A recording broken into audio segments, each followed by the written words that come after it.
কমপক্ষে 180 degree U turn নিয়েছেন VP Nurul হক নূর। এখন রাজনীতিতে মোটামুটি ভালো, অথবা আপনি বলতে পারেন যে অসাধারণ ভূমিকা পালন করছে ভিপি নূর। অনেকটা রাজনীতিতে জামাত ইসলামী এবং ইসলামী আন্দোলন বাংলাদেশ চরমোনায়ের যে ভূমিকা সেই লাইনে আসে। আমি জামাত চরমোনায় এই টার্মটা বারবার কেন ব্যবহার করছি, এটা হচ্ছে রাজনীতিতে এখন সঠিক লাইন, আর বিএনপি হচ্ছে ভুল লাইন। বিএনপি হচ্ছে এখন ভারতের hegemony, Awami line BNP line একই লাইন, আর জামাত চরমোনায়ের লাইন হচ্ছে জনতার লাইন, বিপ্লবের লাইন। এমনকি এনসিপিও কিন্তু জামাত চরমোনায়ের লাইনে। তো ভিপি নূরও এই লাইনে আসছেন বলে মনে হচ্ছে, আসতে বাধ্য হবে, নইলে ভিপি নূরকে জনগণ এদেশের মানুষ অনেকবার ক্ষমা করেছে। এবার যদি আবার এরশাদ হন, পোল্টি মারেন, তাহলে জনগণ আর নূরকে ক্ষমা করবে না। দর্শক, ভিপি নূর প্রথমে ছিলেন বিপ্লবের পক্ষে। আমি যদি আরেকটু পাশ থেকে আসি, ভিপি নূর সবচেয়ে বড় ক্রেজ ছিলেন বাংলাদেশে। 18 সালে গণঅধিকার পরিষদ, কোটা সংস্কার আন্দোলন, ডাকসু ইলেকশন, এগুলো না হলে আজকের যে এই জুলাই আগস্ট বিপ্লব, হাসিনার পতন, এগুলোই হয়তো অনিশ্চিত থাকতো। কারণ ওই নূরের তৈরি করা লোকজনেই কিন্তু ঢাকা বিশ্ববিদ্যালয় থেকে ধীরে ধীরে হাসিনা পতনের এই বন্দোবস্ত করেছে। তো এই জায়গাটায় ভিপি নূরের অসামান্য অবদান বা তার আলাদা একটা জায়গা আছে। ভিপি নূর যখন রাজনৈতিক দল গঠন করার ঘোষণা করলেন, হিউজ ক্রেজ, ব্যাপক সাড়া পেয়েছিলেন। বিশেষ করে ভিপি নূরকে যে পরিমাণ মানুষ বিশ্বাস করে আস্থা রেখে বিকাশে, নগদে, রকেটে তাকে টাকা দিয়েছে, 10 টাকা থেকে শুরু করে 10,000, 20,000, 10 লাখ। বাংলাদেশের কোনো রাজনীতিবিদদের উপর বিশ্বাস করে সাধারণ মানুষ এত টাকা দেয়নি। জামাতের টাকা বেশি, জামাতের টাকাতে জামাতের শুভাকাঙ্ক্ষীরা, সাধারণ মানুষ কিন্তু জামাতকে টাকা দেয় না।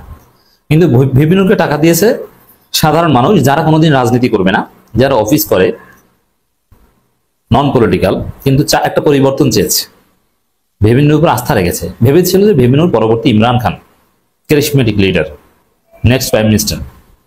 কিন্তু সেই ভিপি নূর ইসরায়েলের গোয়েন্দা সংস্থার এক প্রতিনিধি সাফাদির সাথে দুবাই বৈঠক করে সে সম্ভাবনা একদম নষ্ট করে দিয়েছেন। ভারতের সাথে হাত মিলিয়ে, ভারতের গোয়েন্দা সংস্থার লোকজনের সাথে মিটিং করে ধরা খেয়ে তার ক্রেডিবিলিটি নষ্ট করেছেন এবং টাকা পয়সার এদিক ওদিক করে নিজেকে ধ্বংস করেছেন। আবার 5 আগস্টে অসামান্য অবদানের কারণে মানুষ তাকে ক্ষমা করে দিয়ে গ্রহণ করেছে, যে না, সাহসী ভূমিকা পালন করেছে। ভিপি নূর অলওয়েজ সাহসী। 5 আগস্টের পর ভিপি নূরের আবার জয় জয়কার।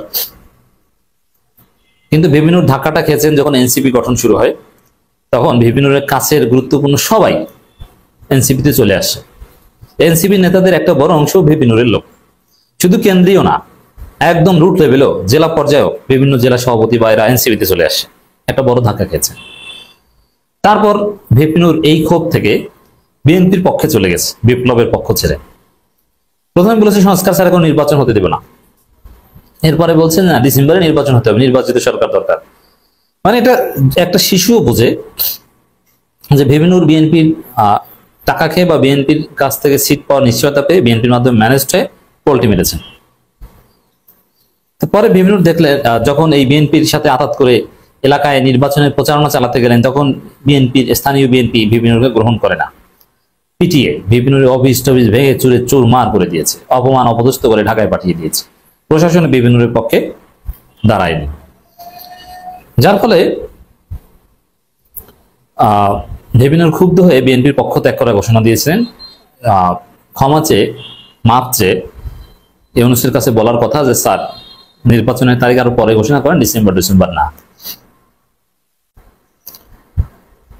এরপরে যদি আমরা এখন পর্যন্ত সেটা দেখিনি, কিন্তু কিছু ভূমিকা অসাধারণ লিখেছে, যাতে বোঝা যায় যে না, ভিপি নূর ওই বিএনপির লাইনে আর থাকবেন না, যেতে পারবেন না, যাওয়ার সুযোগ নেই। বিএনপিও কি করবে এটা ভিপি নূর বুঝে গেছেন। যেমন কথা ছিল যে, যেমন সাপোজ বিএনপি যে নেতা হাসান আল মামুন, যিনি ভিপি নূরের দলকে মেরেছেন, তার পার্টি অফিস ভেঙে চুরে এলাকা থেকে উৎখাত করেছেন, অথচ ওই হাসান আল মামুনদের প্রতি বিএনপির চিঠি ছিল তারেক রহমান নির্দেশের উল্টো পিটিয়ে যে ভিপি নূরকে সহযোগিতা করার, অথচ তারা সহযোগিতা করেছে অফিস টফিস ভেঙে মাইর দিয়ে।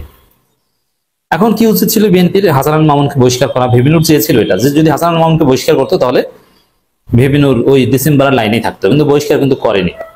আর বহিষ্কার করেও লাভ হতো না, বহিষ্কার করলে ভিপি নূরকে আরো মারতো, কারণ হাসান আল মামুনের এলাকায় যে শক্তি, বিএনপিতে ওই কমান্ড কার্যকর নয়, বহিষ্কার এগুলো ভোতা অস্ত্র, এগুলো বহিষ্কারে বিএনপিতে কিছু হয় না।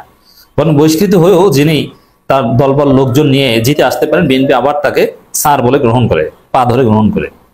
আরিফুল হক চৌধুরী, মনুল হক সাক্কু, অনেকের ক্ষেত্রে আমরা দেখেছি। জিততে পারলে বিদ্রোহী হলেও আপনি আবার বিএনপি, আর জিততে না পারলে আপনি দৈঞ্চা।